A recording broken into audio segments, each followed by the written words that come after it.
Lexus GX470. This is a 2004 V8 32 valve.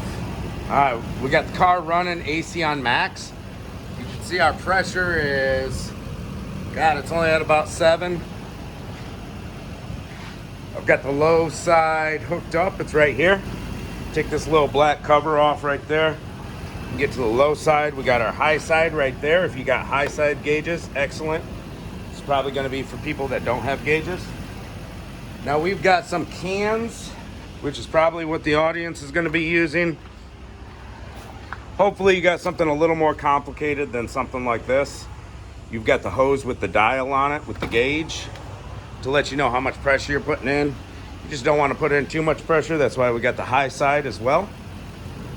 Should have a little cap on it that twists off. I'm assuming this has a slow leak, so we can put a little bit of dye in there and try to figure out where the leak is. Let's go ahead and start filling her up. Let me set the camera down for a second. I'm going to open the valve on my big tank of R134.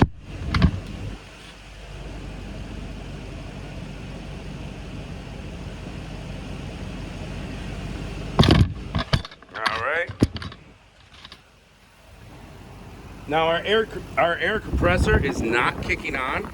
The clutch isn't engaging. And that's because there's a pressure sensor, right? It won't kick on unless it's above, what, 22 PSI on this one? Something like that. So now we're gonna open our low end here. And there we go. You just heard the air compressor kick on.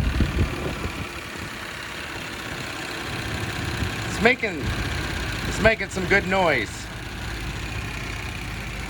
So if we have a leak, I'm gonna suspect that air conditioner is giving us a leak, just because it's a noisy compressor.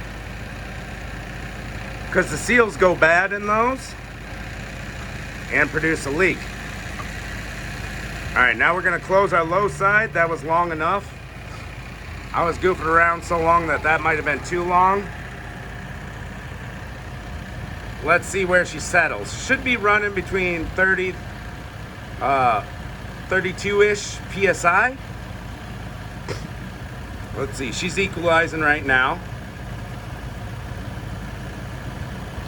So if you had like a plugged orifice tube or something, it could make the high side pressure too high. That's why you always want to monitor the high side pressure. But most people watching this are probably only going to have a low side gauge where you fill it up at. Now we're gonna sit here and let that equalize for a little bit. Let the compressor do its thing. And see where it settles at. And see if we have a big leak that's leaking right away. But I don't think we do. Because it was sitting at about 7 or 8 PSI. If it was a big leak, it would be at 0, right? Right there, it settled at about 32, guys. I like to use a little meat thermometer in the vents to see how cold the AC is. And yeah, our AC is cold again. It's working. So your AC will not kick on unless there's a certain amount of pressure. Yep, we're settled right there at about 32-ish. And it's gonna hold for, if it's got a little leak, it might only hold for like 2 weeks or something.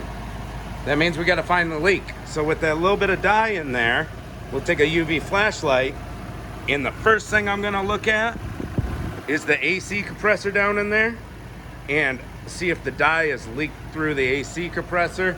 And if so, we'll go ahead and replace that AC compressor. Thanks for watching, guys. This is how you fill it up. Low side port right there. You should be monitoring your high side. If you got a set of gauges like this, then it's awesome. All right, we got AC again. Now let's see if it lasts.